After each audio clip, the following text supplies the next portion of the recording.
UP की सियासत में लगातार ब्राह्मणों के बैठक के बाद गर्माहट जो है बढ़ती जा रही है। अखिलेश यादव लगातार ट्वीट पे ट्वीट करते हुए नजर आ रहे हैं। उनका कहना है कि भारतीय जनता पार्टी में ब्राह्मणों का सम्मान नहीं हो रहा, अपमानित किया जा रहा है। एक वर्ग जब बैठक करता है तो कहीं ना कहीं वो मुख्यमंत्री का, जाति का होता है, इसलिए उसको टारगेट ना करके ब्राह्मणों को टारगेट किया जा रहा है। ऐसे भी तमाम कई मुद्दे हैं जिस पर बातचीत करूंगी। यूपी सरकार में मंत्री हैं रविंद्र जायसवाल जी, इनसे ही बातचीत करूंगी।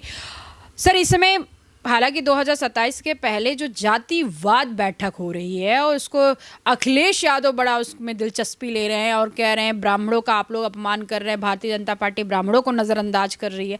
आपको लगता है ऐसा कि ब्राह्मणों का अपमान हो रहा है भाजपा में?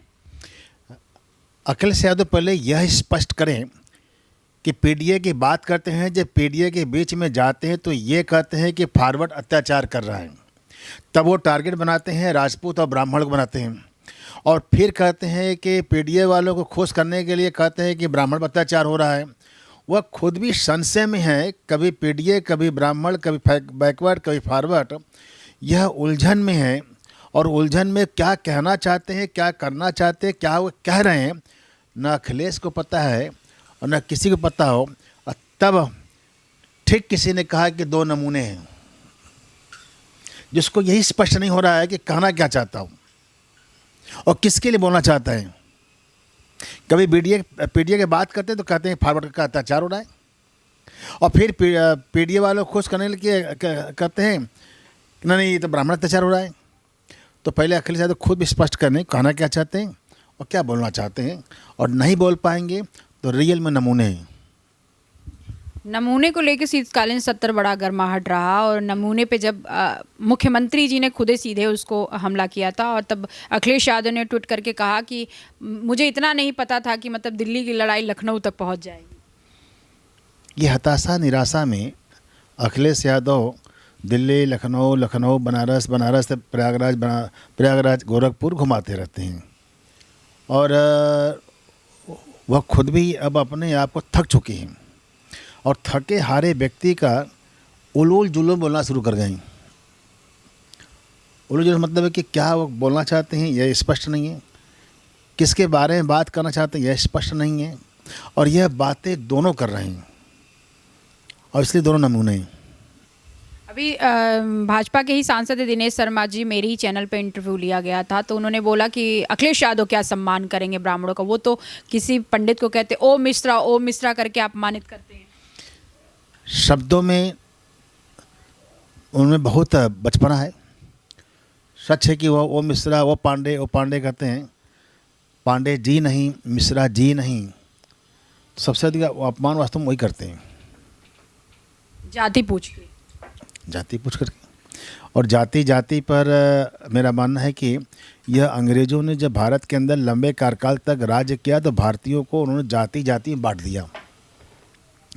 पहली बार जातिगत जनगणना कराने के बाद अंग्रेज ने किया था, और जातिगत जनगणना करा दिया तो ताकि हमारा भारत के लोग जाति में फंस जाएं।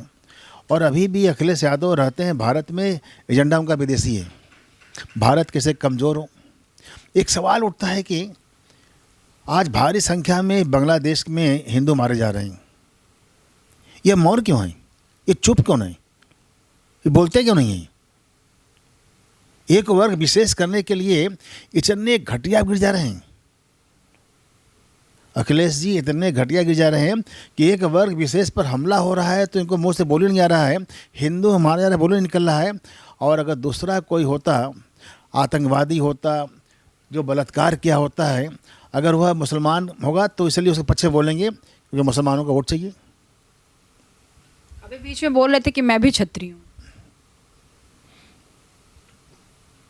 मैं अगर बोलूं, जबकि कमेंट नहीं करना चाहिए, इनका व्यक्तिगत मामला यह है, हर व्यक्ति को ये प्रयास करना चाहिए कि बुद्धि से, विवेक से, सिद्धांत पर ब्राह्मण बना रहे, आदर्शवान बना रहे, देश और समाज की रक्षा करने के लिए क्षत्रिय बना रहे, खेती और उद्यम करने के लिए वह कृषक बना रहे। यही देश की आवश्यकता है। वो क्या समझते हैं अपने आप को जानें, और यही हम लोग भी पढ़ के आगे बढ़े हैं।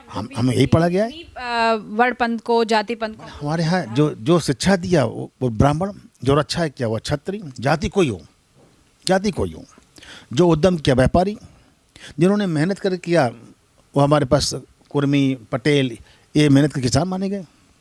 लेकिन यह है, इसको अलग अलग जातियों में तोड़ने का काम कर रहे हैं अखिलेश यादव, और तोड़ेंगे ताकि हमारा भारतीय समाज कमज़ोर हो। भारतीय समाज कमज़ोर हो तो इसका फ़ायदा किसको मिलेगा? ये फ़ायदा मिलेगा विदेशियों को, जो आज भारत से कंपटीशन में खड़े हो गए हैं देश। आज हम अर्थव्यवस्था में चले गए चौथे पावदान पर। कौन छूटा है पीछे? छूट रहा है इटली, दर्द हो रहा राहुल गांधी को। छूट रहे हैं जापान, दर्द हो रहा अखिलेश यादव को। ये भारतीय कहने के लिए भारतीय हैं, लेकिन इनका एजेंडा विदेशी है। एक सवाल और भी है सर कि जब ब्राह्मणों की बैठक हुई तो ये चर्चा के विषय में आ गया, और तमाम जो पब्लिक भी है, जब भी हम लोग भी बातचीत करती हूँ, मैं भी खुद पब्लिक से बात करती हूँ, तो उनका कहना था कि 2007 के दौर को याद करिए, जब ब्राह्मणों ने 80 से 90% वोट देकर मायावती को मुख्यमंत्री बनाया। 2012 और 17 के दौर को याद करिए, जब समाजवादी पार्टी को और भाजपा को हम लोगों ने सरकार में लगाया। 2027 पे क्वेश्चन मार्क लग गया। मैं फिर आपसे इतर हूँ, तिलक तराजू और तलवार इनको मारो जूते चार किसने कहा था? किसका अपमान हुआ था? किसको छोट पुचारा जा रहा था? तिलक तराजू और तलवार इनको मारो जूते चार किसने कहा था? इससे कौन कौन लोग घायल हुए थे? और जो घायल हुए थे वो आज तक फिर मायावती को लाए नहीं। एक बार बाई चांस आए, गुमराह करके आ गए, लेकिन यह जाति जाति में बांटने वाले लोगों को जनता यहाँ का सम्मान देती है, उनको किनारे छोड़ दिया है। पीडीए का नारा का क्या सच है? पीडीए भी अपने फायदे के लिए ये गुमराह करने का प्रयास कर रहे हैं। ये पीडीए बनाना, उस पर गुमराह करना, ये अपने फायदे के लिए। यह बचा नहीं है। इनके परिवार में 10-10, 20-20 लोग थे, राजा बने थे। कोई राज्यसभा में, कोई लोकसभा में, कोई विधानसभा में, कोई विधान परिषद में, कोई जिला पंचायत में, कोई नगर पंचायत में। ये सब छीन जा रही है, तो ये बौखलाए हुए लोग हैं। ये थे मंत्री रविंद्र जायसवाल जी। अखिलेश यादव पे करारा हमला। साफ तौर पे कहना है कि अखिलेश यादव पीडीए का नारा का पहले परिभाषा गढ़े कि वो करते क्या है और सोचते क्या और समाज में बताते क्या है। सबसे बड़ी बात है कि 2027 के विधानसभा चुनाव में जिस तरीके की राजनीति ब्राह्मण विधायकों के बैठक के बाद से गरमाई हुई है, कहीं ना कहीं मंत्री रविंद्र जायसवाल ने साफ तौर पर कह दिया, भारतीय जनता पार्टी में सर्व समाज, सबका साथ, सबका विकास। कैमरा निशान के साथ मैं जया सिंह, अनाज टीवी, लखनऊ।